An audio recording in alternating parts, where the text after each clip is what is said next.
చిత్తంబు నీదేనయ్యా, స్వరూపమిచ్చు కుమారివే. సర్వ చిత్తంబు నీవేనయ్యా, స్వరూపమిచ్చు కుమారివే. సారే పైను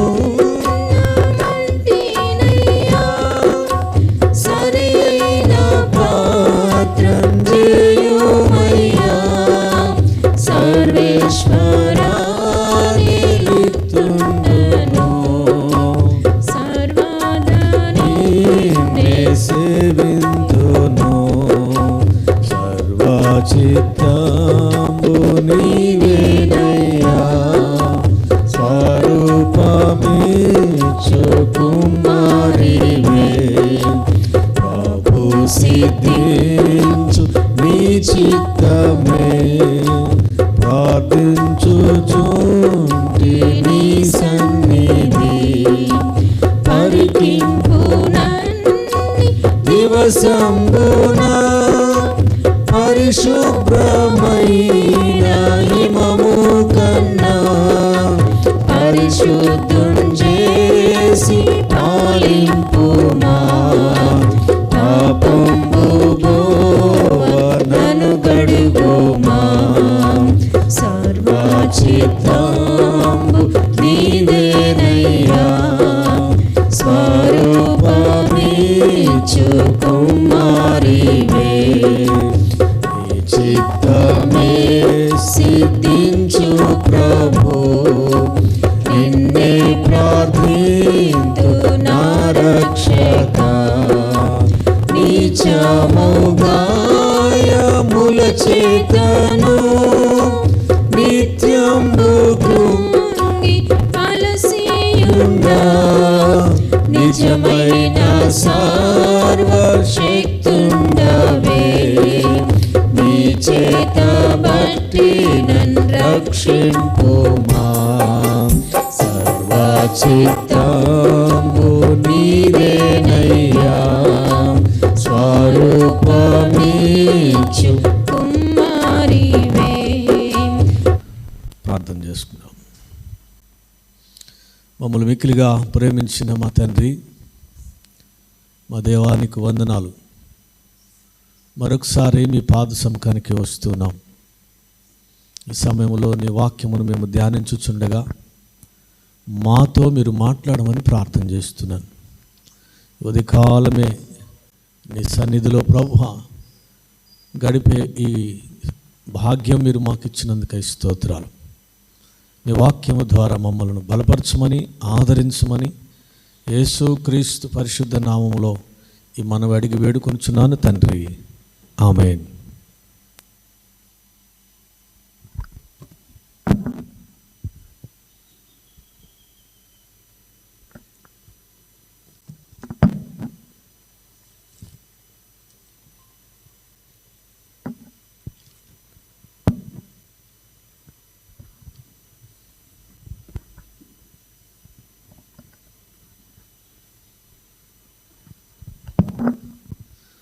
ఈ దినము కొరకై ఏర్పాటు చేయబడిన లేఖన భాగం లూకా సువార్త 13వ అధ్యాయం 6 నుండి 9వ వచనం వరకు చదువుకుందాం. లూకా సువార్త 13వ అధ్యాయం 6వ వచనం నుండి 9వ వచనం వరకు. మరియు ఆయన వారితో ఈ ఉపమానము చెప్పెను. ఒక మనుషుని ద్రాక్ష తోటలో అంజూరపు చెట్టు ఒకటి నాటబడి ఉండెను. అతడు దాని పండ్లు వెదకవచ్చినప్పుడు ఏమీయూ దొరకలేదు. కనుక అతడు, ఇదిగో 3 ఏండ్ల నుండి నేను ఈ అంజూరపు చెట్టున పండ్లు వెదకవచ్చుచున్నాను, కానీ ఏమీయూ దొరకలేదు. దీనిని నరికివేయుము, దీని వలన ఈ భూమియు ఎలా వ్యర్థమైపోవలనని ద్రాక్ష తోటమాలితో చెప్పెను. అయితే వాడు, అయ్యా, నేను దాని చుట్టూ త్రవ్వి ఎరువు వేయ మట్టుకు ఈ సంవత్సరము కూడా ఉండనేము. అది ఫలించినా సరి, లేని ఎడల నరికించి వేయమని అతనితో చెప్పెను. చాలు. ఆమేన్. క్రీస్తునందు ప్రియ దేవుని బిడ్డలారా, మన ప్రభువును రక్షకుడైన యేసుక్రీస్తు పరిశుద్ధ నామంలో మీ అందరికీ నా హృదయపూర్వకమైన వందనాలు తెలియజేస్తున్నాను. శ్రమల దినాలలో మనం అనేకమైన విషయాలు పరిశుద్ధాత్మ దేవుడు మనతో మాట్లాడుతూ ఉన్నాడు. మన ఆత్మీయ జీవితానికి ఎదుగుదలకు ఎంతో ఎంతో అవసరమైన వాక్య భాగాలను ప్రభు మనకు అనుగ్రహిస్తున్నాడు. ఈ చదవబడినటువంటి లేఖన భాగాన్ని మనం ధ్యానం చేస్తాం. ఫలించుట అనే అంశాన్ని ఈ వాక్య భాగానికి మనం పెట్టుకున్నాం. దేవుడు నిన్ను ఫలింప చేయుటకు మరొక అవకాశాన్ని ఇస్తూ ఉన్నాడు. ఈ అవకాశాన్ని పోగొట్టుకోవద్దని ముందుగా మనవి చేస్తున్నాను. ఒక వ్యక్తి నేరం చేసి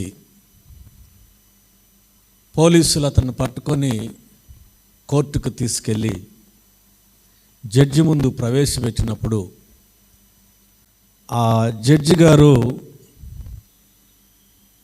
వారిని వదిలేస్తాడు, హెచ్చరించి వదిలేస్తాడు. మరలా కొంతకాలానికి మరొక నేరం చేసి మరలా పట్టుబడి ఆ జడ్జి వద్దకు తీసుకొని వెళ్ళినప్పుడు మరలా కూడా వాడిని క్షమించి హెచ్చరించి వదిలేస్తాడు. ఆ రెండవసారి వదిలేసేటప్పుడు జడ్జి గారు ఒక మాట అన్నాడు, ఇక ఎన్నటికీ నీవు ఈ కోర్టు మెట్లు ఎక్కకూడదు, ఇక ఎన్నటికీ నీవు ఈ కోర్టు మెట్లు ఎక్కకూడదు. అంటే దాని అర్థం ఏమిటి? ఈసారి మరలా తప్పు చేసో నేరం చేసో కోర్టుకు వస్తే ఏమవుతుందో వానికి కూడా తెలుసు. సో ఆ జడ్జి గారు అతనికి సెకండ్ ఛాన్స్ ఇచ్చాడు, రెండవ అవకాశం. ఈ అవకాశాన్ని వాడు సద్వినియోగం చేసుకుంటేనేమో బాగుపడతాడు. మరలా తిరిగి ఏదో ఒక నేరం చేసి మరలా పట్టుబడి కోర్టుకు వస్తే ఖచ్చితంగా వానికి శిక్ష అనేది ఉంటుంది. ప్రభువు కూడా మనల్ని అందరినీ ప్రేమించి మనం కూడా ఫలించాలని దేవుడు మనకు మరొక ఛాన్స్ ఇచ్చాడు.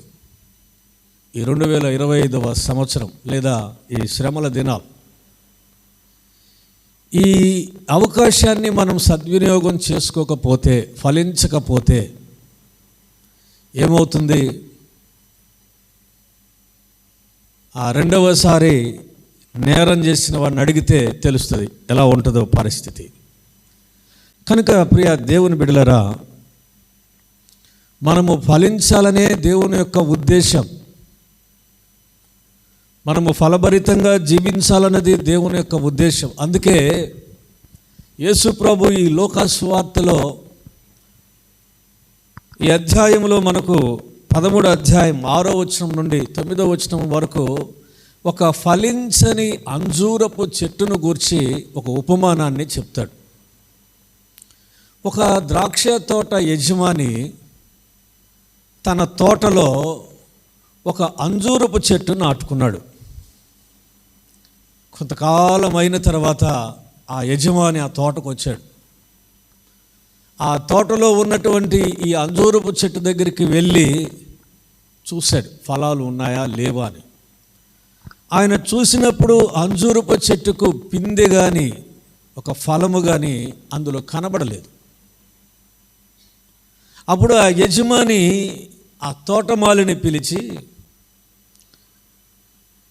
దీనిని నరికివేయము, దీని వలన భూమి ఎలా వ్యర్థమైపోవాలనని ఆ ద్రాక్ష తోట మాలితో ఆ యజమాని చెప్పాడు. అప్పుడు ఆ తోటమాలి, అయ్యా, నేను దీని చుట్టూ త్రవ్వి ఎరువు వేసి ఈ సంవత్సరం వరకు చూస్తాను, అది ఒకవేళ ఫలించకపోతే నీవు చెప్పినట్టుగానే దానిని ద్రాక్ష తోటలో నుండి నరికి వేస్తానని చెప్పాడు. ఇక్కడ తోటమాలి యజమాని ఇద్దరు కూడా ఈ అంజూరపు చెట్టుకు రెండవ ఛాన్స్ ఇస్తున్నారు. రెండవ ఛాన్స్.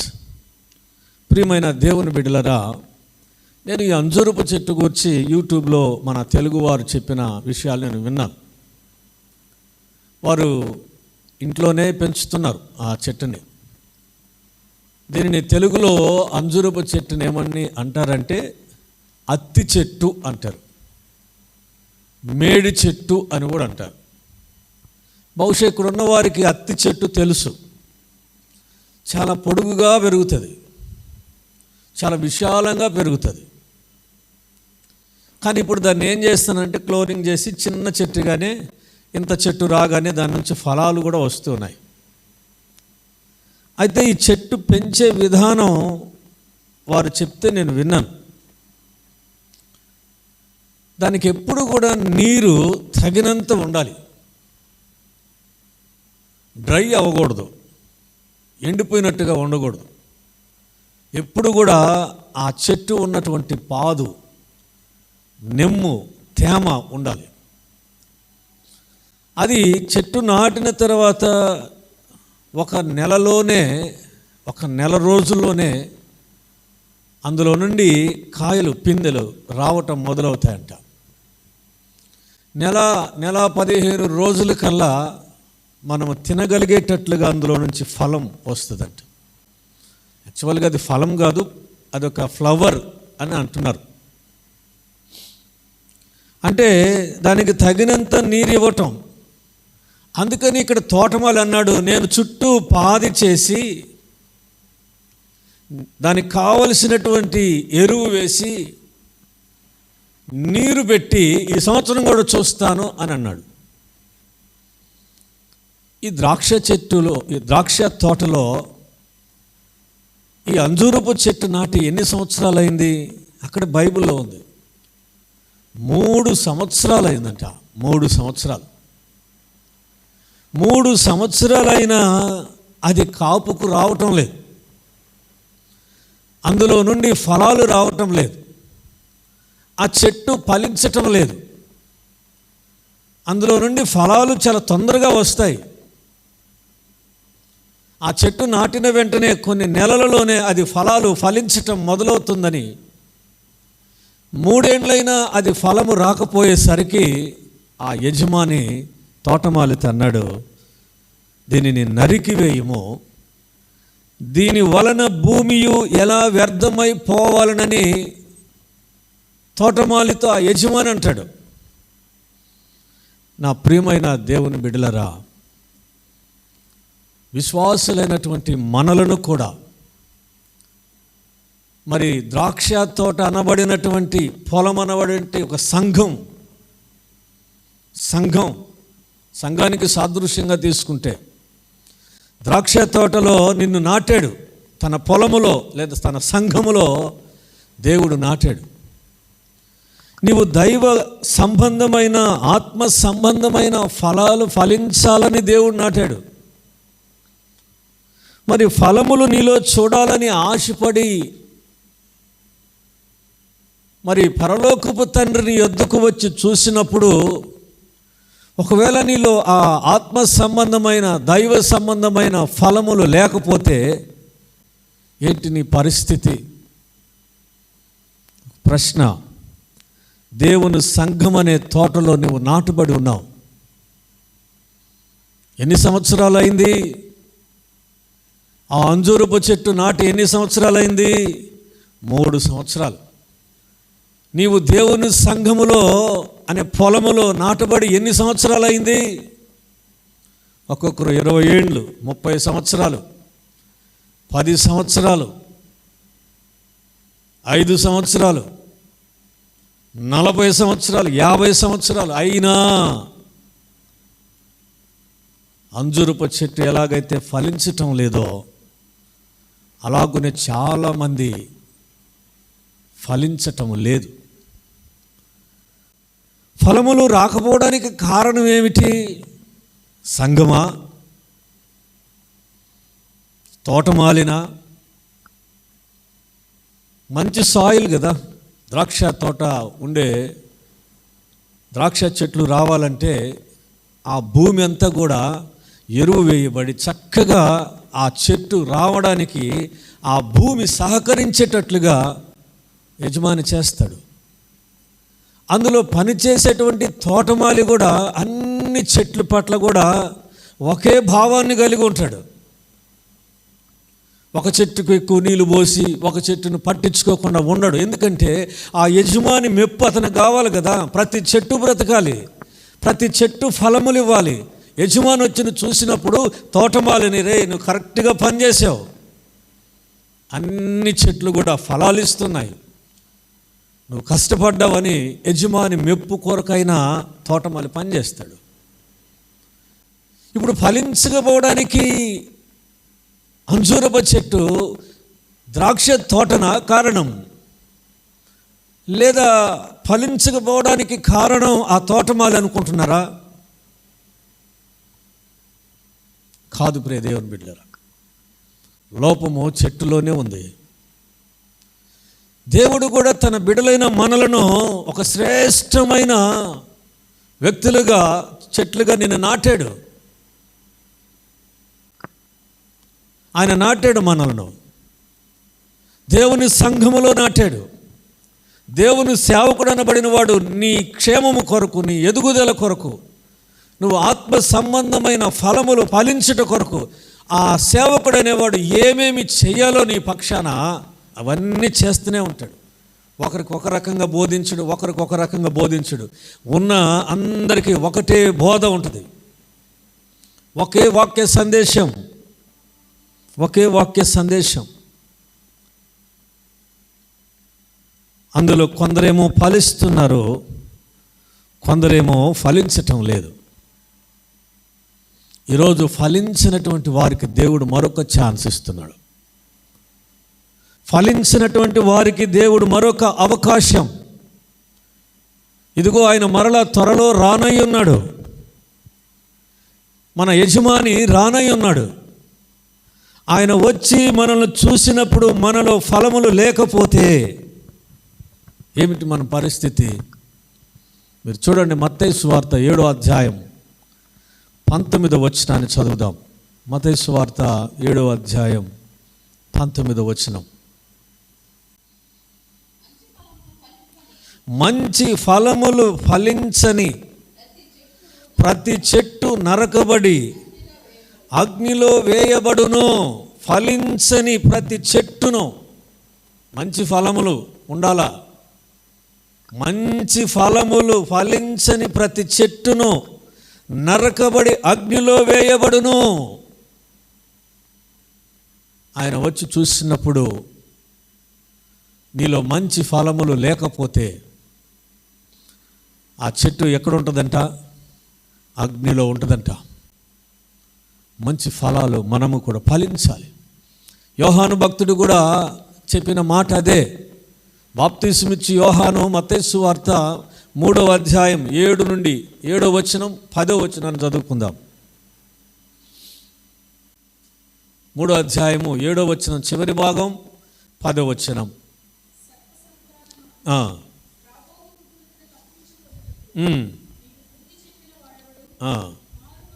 మారు మనసుకు తగిన ఫలము ఫలించుడి. చాలు చాలు, మారు మనసుకు తగిన ఫలము మీరు ఫలించండి. 10వ వచనం. ఇప్పుడే గొడ్డలి చెట్టు వేరున ఉన్నది గనుక మంచి ఫలము ఫలించని ప్రతి చెట్టును నరకబడి అగ్నిలో వేయబడును. మంచి ఫలములు ఫలించాలా. ప్రతి విశ్వాసి మారు మనసుకు తగిన ఫలములు ఫలించాలి. నీవు ఫలించకపోతే ఇప్పుడు గొడ్డలు ఎక్కడున్నది? చెట్టు వేరు దగ్గర ఉంది. తోటమాలి ఒక గంటకు వచ్చి దాన్ని కొట్టేయచ్చు, లేకపోతే ఇంకొక 4 రోజులు ఆగైనా దాన్ని తీసేస్తాడు మంచి ఫలములు లేకపోతే. కనుక మనము మంచి ఫలములు ఫలించేటువంటి విశ్వాసిగా ఉండాలి. మారు మనసుకు తగిన ఫలం. నీవు ఫలించకుండా ఉండుటకు యజమాని నీకు ఏమీ తక్కువ చేయలే. విశ్వాసిగా మందిరాన్ని ఇచ్చాడు, సహవాసాన్ని ఇచ్చాడు, దేవుని వాక్యాన్ని నీకు అందించడానికి, ఆహారం పెట్టడానికి, నిన్ను పోషించడానికి ఆత్మీయంగా తన సేవకుని ఒకడు పెట్టాడు. ఇక నువ్వు ఫలించాల్సిందే. అయినా నేను ఫలించను, నాలో ఆత్మ ఫలములు రాకుండా నేను ఇలానే ఉంటానంటే అప్పుడు ఆ చెట్టుకు గొడ్డలు ఎక్కడున్నది? వేరు దగ్గర ఉన్నది. నా ప్రియమైన దేవుని బిడ్డలారా, మనము ఆత్మ సంబంధమైన ఫలములు ఫలించాలి. ఈ సందేశం వింటున్న ప్రియ దేవుని బిడ్డలారా, దేవుడు మనకు ఒక ఛాన్స్, మరొక అవకాశం దేవుడు ఇచ్చాడు. ఈ అవకాశాన్ని మనం సద్వినియోగం చేసుకోవాలా. నీవు ఫలించాలని ఆయన నిన్ను ఎన్నుకున్నాడు, ఏర్పరచుకున్నాడు. నువ్వు ఫలించాలనే దేవుడు తన ద్రాక్ష తోటలో నిన్ను నాటాడు. ఆ యజమాని కానీ ద్రాక్ష తోటలో అంజూరపు చెట్టును నాటుకున్నట్లుగానే దేవుడు నిన్ను కూడా లోకంలో నుండి తీసుకొచ్చి తన సంఘములో దేవుడు నిన్ను నాటాడు. నీవు ఫలించాలా, నీవు ఫలించాలి. ఏం ఫలములు ఫలించాలి? నీతి ఫలములు ఫలించాలని దేవుడు కోరుకుంటున్నాడు. నీతి ఫలములు, ఆత్మ సంబంధమైన ఫలములు, విశ్వాసమునకు తగిన ఫలములు, మారు మనసుకు తగిన ఫలము ఫలించాలి. యోహాను సువార్త 15:8 ఏమని ఉన్నది? మీరు బహుగా ఫలించుట వలన నా తండ్రి మహిమపరచబడును, ఇందువలన మీరు నా శిష్యులగుదురు. ఎందువలన? మీరు ఫలించుట వలననే నా శిష్యులు అనబడుదురు అంటున్నాడు దేవుడు. మీరు ఫలించకపోతే ఆయన శిష్యులము కానేరము. ఫలించని ప్రతి తీగను తీసి ఎక్కడ పారేస్తున్నాడు? అది కూడా అగ్నిలోకి. ఎటు చూసిన ఫలించని చెట్టుకైనా తీగకైనా కేర్ ఆఫ్ అడ్రస్ ఏమున్నది? అగ్నియే, కాల్చివేయబడటం. ప్రియమైన దేవుని బిడ్డలరా, మనము ఆయన పిల్లలం, ఆయన నాటిన మొక్కలం. నీవు నేను ఫలించాలి. ఈ ఉదయకాలమున మనలను పరిశీలించుకుందాం. నీవు ఫలించి ఫలములిచ్చే చెట్టులాగున్నావా? నువ్వు ఫలించని అంజూరపు చెట్టులాగున్నావా? ఎన్ని సంవత్సరాల నుండి సంఘ సహవాసంలో ఉంటున్నావు? ఎంతగా దేవుని వాక్యాన్ని నువ్వు ఆరగించావు? ఏమవుతుంది నీ బలమంతా? ఎందుకు నువ్వు ఫలించటం లేదు? గొడ్డలి చెట్టు వేరునున్నది. ఫలించిన ప్రతి తీగను దేవుడు తీసేస్తాడట. పరిశుద్ధ గ్రంథంలో చాలామందికి దేవుడు రెండో అవకాశాన్ని ఇచ్చిన సందర్భాలు ఉన్నాయి. సెకండ్ ఛాన్స్, రెండో అవకాశం. మొదటిగా మనం చూస్తే యోనాను మనం చూస్తే యోనా దేవుని మాట వినకుండా పారిపోయాడు. అయితే దేవుడు మరొక అవకాశం ఇచ్చాడు, దేవుడు తన పని చేయడానికి. ఈసారి నీనివే పట్టణానికి వెళ్ళి దేవుడు చెప్పిన పని చేశాడు, సేవ చేశాడు. రెండో అవకాశం యోనాకు. దావీదుకు కూడా దేవుడు రెండో అవకాశం ఇచ్చాడు. దావీదు చేసిన పాపం, దావీదు చేసిన హత్య, అతడు మారు మనసు పొందడానికి, రిపెంటెన్స్ అవ్వడానికి దేవుడు మరొక అవకాశాన్ని ఇచ్చాడు. దావీదు ఈ అవకాశాన్ని ఉపయోగించుకున్నాడు. దేవుని సన్నిధిలో తన పాపాన్ని ఒప్పుకున్నాడు, తన అతిక్రమం విడిచిపెట్టాడు. నేనే దోషినన్నాడు, నన్ను హిస్సోపుతో కడుగన్నాడు, నన్ను పరిశుద్ధపరచమని దేవుణ్ణి వేడుకున్నాడు. దేవుడిచ్చిన రెండవ అవకాశాన్ని దావీదు చక్కగా వాడుకున్నాడు. మూడో వ్యక్తి తోమా. తోమ క్రీస్తు పునరుద్ధానమును నమ్మలేదు. అయితే దేవుడు తనకు మరొక ప్రత్యక్షతనిచ్చి యేసు ప్రభు చేతిలో ఆ గాయములలో వేలు పెట్టి చూసేటట్లుగా ఒక అవకాశాన్ని ఇచ్చి, అంటే ఇక ఎన్నటికీ నీలో అపనమ్మకము రాకూడదని తోమకు రెండవ ఛాన్స్ దేవుడిచ్చినాడు. పేతురు కూడా అంతే. యేసును నిరాకరించి వెళుతుంటే యేసు అతని దగ్గరకు వచ్చి అతనికి రెండవ అవకాశం ఇచ్చాడు. ఈరోజు పరిశుద్ధాత్మ దేవుడు నీకు కూడా ఒక రెండవ అవకాశం ఇస్తూ ఉన్నాడు. నీవు ఈ అవకాశాన్ని సద్వినియోగం చేసుకోవాలి. ఫలము లేని విశ్వాసిగా నీవు ఉంటే ప్రభువు నీకు మరొక అవకాశం ఇస్తూ ఉన్నాడు. మారు మనసుకు తగిన ఫలము ఫలించకుండా ఉంటే ప్రభు నీకు మరొక అవకాశాన్ని ఇస్తూ ఉన్నాడు. అపనమ్మకస్తునిగా నీవు జీవిస్తూ ఉంటే, నమ్మకస్తుడిగా నీవు మరలా బ్రతకడానికి దేవుడు నీకు ఒక అవకాశం ఇస్తూ ఉన్నాడు. దేవుని మాటకు అవిధేయత చూపుతూ నీవు నడుస్తూ ఉంటే దేవుడు నీకు మరొక అవకాశాన్ని దేవుడు ఇస్తూ ఉన్నాడు. రక్షింపబడి పాపములో నీవు జీవిస్తూ ఉంటే తిరిగి రక్షణ అనుగ్రహించడానికే దేవుడు నీకు ఒక అవకాశాన్ని ఇస్తూ ఉన్నాడు. ఈ అవకాశాన్ని మిస్ చేసుకోవద్దని ప్రభువును బట్టి మిమ్మల్ని బతిమాలుతున్నాను. దేవుడిచ్చేటువంటి అవకాశాన్ని పోగొట్టుకోవద్దు. నీవు ఫలించాలా. దేవుడు నువ్వు ఫలించడానికి కావాల్సిన అన్నీ కూడా దేవుడు నీకు అనుగ్రహించాడు. వాక్యం అనే పాల చేత నిన్ను పోషిస్తూ ఉన్నాడు. తన దొడ్డిలో నిన్ను భద్రంగా దాచిపెట్టాడు. నిత్యం నిన్ను పర్యవేక్షించడానికి ఒక సేవకుని పెట్టాడు. నీ కొరకు ప్రార్థించే సేవకుడున్నాడు. నీ ఆత్మీయ ఎదుగుదల కొరకు ఏమి కావాలో వాటిని ఇవ్వడానికే దేవుడు ఒక తోటమాలిని తోటలో పెట్టినట్లుగా తన సంఘములో తన సేవకుని ఉంచినాడు. నీవు ఫలించాలని ఆయన ఆశపడుతున్నాడు. మీరు బహుగా ఫలించటం వలన ఎవరంట తండ్రి మహిమపరచబడతాడు. మనం ఫలిస్తూ ఉంటే మనలో నుంచి ఫలములు వస్తుంటే, ఆత్మ సంబంధమైన ఫలములు, నీతి సంబంధమైన ఫలములు, మారు మనసుకు తగిన ఫలములు మనలో వస్తూ ఉంటే పరలోకమందున్న ఆ వ్యవసాయకుడు, మన తండ్రి కదా ఆయన, పరలోకమందున్న ఆ తండ్రి వ్యవసాయకుడు ఆయన నువ్వు ఫలిస్తూ ఉంటే ఆ వ్యవసాయకుడు సంతోషిస్తాడు. ఎప్పుడైనా ఒక తోటనేసిన, పొలము నాటిన, వరి నాటిన, ఇంకొకటి పంట వేసిన, ఆ పంట పండినప్పుడు ఆ యజమానికి ఎలా ఉంటుంది? చాలా సంతోషం ఉంటుంది. ఒకవేళ ఆ పంట పండకపోతే యజమాని పరిస్థితి ఎలా ఉంటుంది? చాలా దుఃఖకరంగా ఉంటాడు.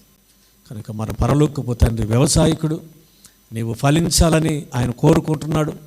ఫలించడానికి తగిన అన్నిటినీ కూడా దేవుడు నీకు అనుగ్రహించాడు. నువ్వు ఫలించాలనే దేవుని ఉద్దేశమైనది. ఆ తోటమాలి యజమాని, అయ్యా ఈ సంవత్సరం ఒక అవకాశం ఏంటి, నేను చుట్టూ పాదు చేసి దానికి తగిన ఎరువు వేసి నీటిని పెట్టి చూస్తా, ఒకవేళ ఫలించకపోతే యజమానిగా నువ్వు నాకు చెప్పిన మాట ప్రకారం ఈ చెట్టును నరికి వేస్తానని తోటమాలి అంటాడు. ఈరోజు నా ప్రియమైన దేవుని బిడ్డలారా, మనము నరికి వేయబడే చెట్టులాగా ఉండకూడదు. మనం ఆయన శిష్యులుగా ఉండాలి, ఫలించే చెట్టుగా ఉండాలని దేవుడు కోరుకుంటున్నాడు. కాబట్టి ఇది దేవుడు నీకు ఇచ్చిన మరొక అవకాశమని, దేవుడు నీకు ఇచ్చినటువంటి అవకాశాన్ని మరి యోనాలాగా, దావీదులాగా, పేతురులాగా, తోమాలాగా సద్వినియోగపరుచుకొని దేవుని కొరకు ఫలించేటువంటి బిడ్డగా నీవు జీవించాలని ప్రభుని బట్టి మనవి చేస్తున్నాను. దేవుడి మాటలు మన వెనుకిడిలో దీవించి ఆశీర్వదించునుగాక. ఆమేన్. ప్రార్థన చేసుకుందాం. మహాగణుడా, మహోన్నతుడా, సర్వశక్తిమంతుడా, మా తండ్రి, మీ ఘనమైన నామమును బట్టి మీకు వందనాలు. ఈ ఉదయకాలం మా మధ్యకు తీసుకొచ్చిన లేఖన భాగాన్ని బట్టి స్తోత్రం. నాయనా, ఫలించని అంజూరపు చెట్టు నుండి ఆ వాక్యము ద్వారా మీరు మాతో మాట్లాడినందుకే వందనాలు.